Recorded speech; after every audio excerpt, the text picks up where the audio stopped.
What do you know is true without evidence? What are you certain of, right down to your bones, without proof? Most of this is just busy work to help the next generation out. Being born in a world with running water, power lines, and fast food/travel, it's hard to not appreciate humans for taking time to do everything. Don't forget about the current humans maintaining it. Yep, exactly. I exist, and if it really is all the Matrix, I don't have any bones anyway. Blue pill please.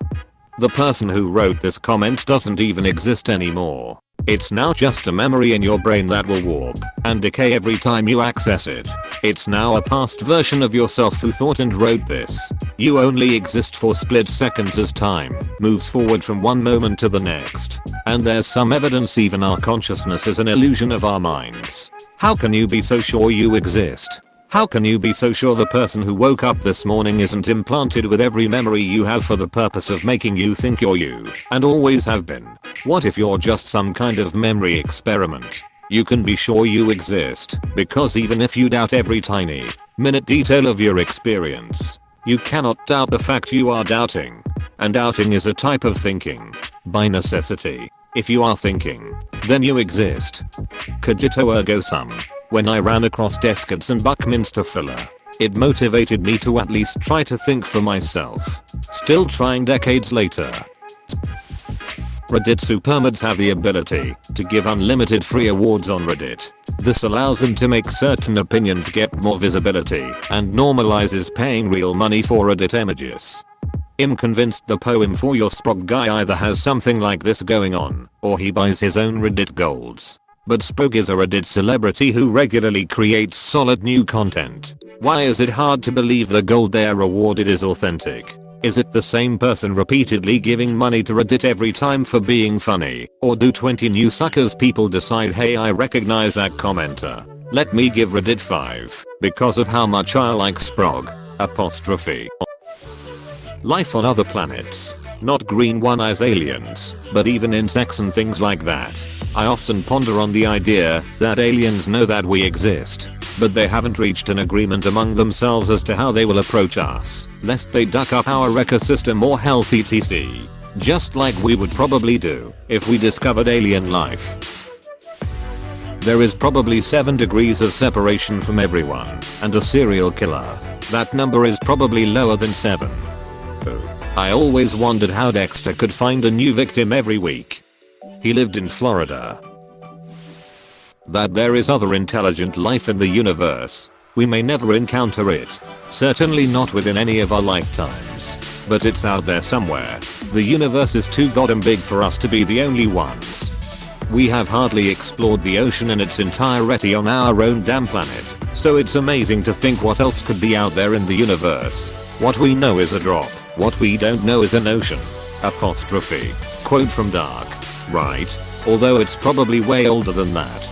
What we know is a drop. What we don't know is an ocean. The quote was used repeatedly in Dark, but I believe was originally spoken by Isaac Newton. Not everyone is meant to raise a child. Just because you can biologically create a child or financially support one does not mean you are meant to raise one. ISAEAR this KSGGG is the one. God, this one just gets it. That gardening is the secret to happiness. Sounds super strange. Especially coming from someone like myself, an ex-World of Warcraft gamer. I had kids. Got busy with work. Wanted out of the suburbs. Got some land in the country. And started planting stuff. Years later I have what I call a food forest. I have replaced lawns with fruit trees, bushes, vines, flowers, all woven together to mimic a natural forest, except everything in it is edible. It has changed my life completely. I just think there's something about being outside in the sun. Feet on soil, hands in dirt, planting shit, watching it grow in the background of your life. Going out and checking on it, and watching how much bigger it is getting. Watching life find it. And now you get to live with the natural world, not isolated from it. Birds making nests in your trees. Frogs making home in your ponds. Seeing bees all around your flowers. Butterflies everywhere. Rabbits and squirrels moving in.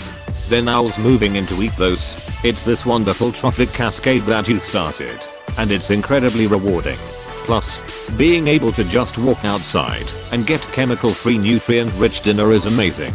You can see my food forest in my post history if anyone is interested in seeing what I'm doing. I actually think a big reason depression is such a big thing these days is because we have all become so disconnected from the life that we evolved in for the last 6 million years. We evolved walking around savannas and forests, pulling food off bushes and trees, out in the sun, feet in the soil, hands in the dirt. We couldn't be further from that, living inside our isolated homes, cars and offices. It's no wonder we're all so depressed. I think gardening is the secret to happiness. Saving this comment for further study. Check out his subreddit and YouTube channels for more.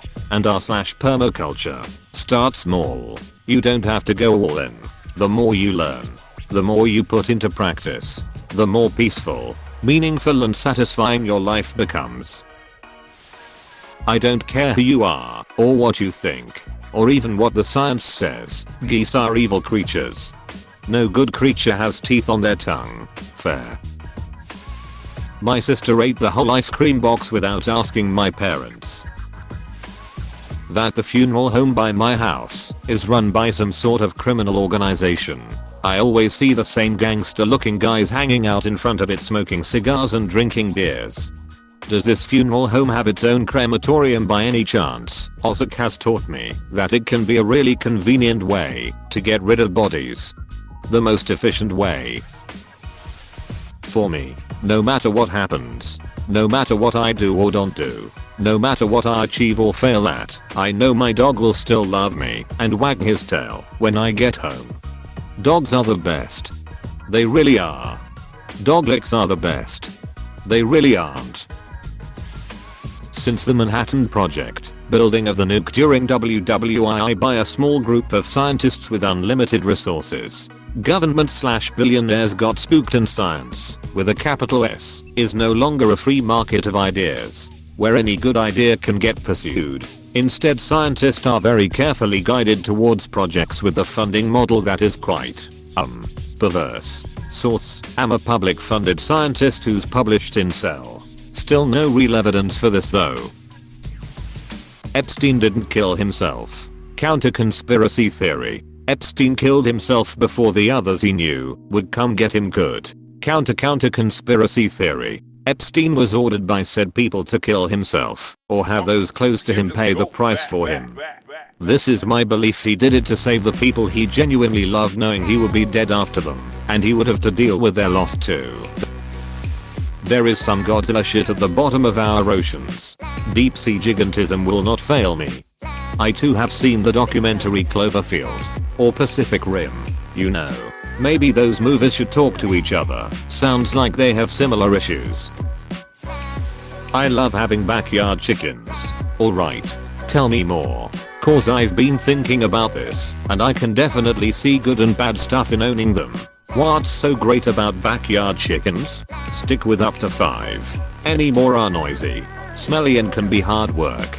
5 is more than enough for an average family, light on the upkeep and enough so you get to know them all while still getting a decent amount of eggs. A wooden coop is best. Go for warrens. They're a decent egg layer. A silky lays tiny eggs, but make fantastic pets for small children.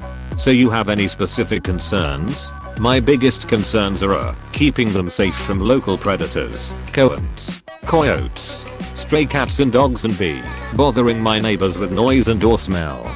The noise and smell is very low if you don't keep a cockerel and you keep between a half dozen and a dozen. I went up to 26 and there was a noticeable difference. I dropped down to a dozen and I'll slowly let them die off till I'm down to half and keep steady there.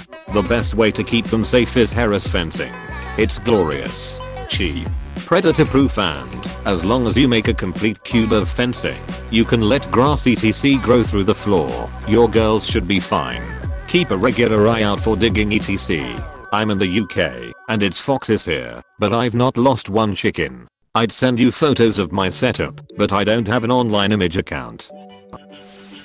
That we would be happier if we returned to a more natural way of living. rather than the 9-to-5 rat race.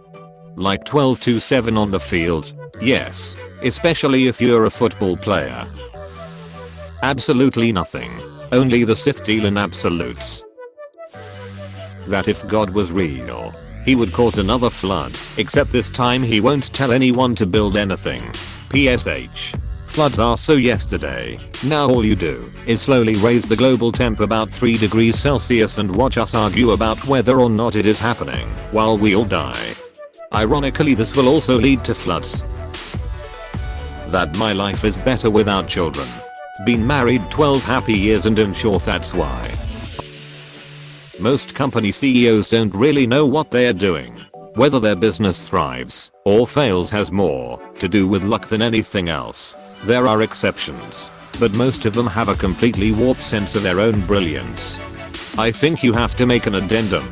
Most non-founding CEOs, if you found a company and can grow it to massive success, you do know what you're doing. No one cares about growing a company more than the largest shareholder. And if they don't know what they're doing, they'll hire someone that does. Source: my mom founded her own massively successful company and I know how specialized her field of intelligence is. In regards to her business at least. If anyone else in her company has a question, she's the first they'll ask. Although growing a company is very different to managing a big one. It's possible people have the skill to grow it, but not to manage it long term. That this fart I'm carrying right now is not to be trusted. I mean, you have evidence of that. You've got years of historical data, archival photographs of skid marks. You can be as sure of this as the sun rising. That we are screwing up our only house in the name of the economy. Someone will have to pay the debt. Millennial has appeared. Hey now, you want some pointers on how to deal with things crumbling? A shitty economy. Shit blamed on us and all. Look no further.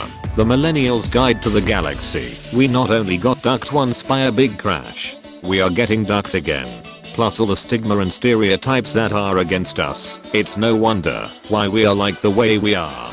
Come. Learn. We can help you when you are down and low and getting ducked. D. Young children are annoying ASF. There's enough proof for that, mate. A lot actually. Sugar is really the worst source of problems in our chronic health crisis. And liquid sugar doubly so. Stop drinking that soda. People. It is making you profoundly sick. The same with fruit juices. They are not much better than soda. Tons of liquid sugar. Cut your sugar consumption to a quarter. Your body will thank you. You do not even have to abstain totally. Eat some pie on your kid's birthday. That is okay. But stop the casual everyday consumption.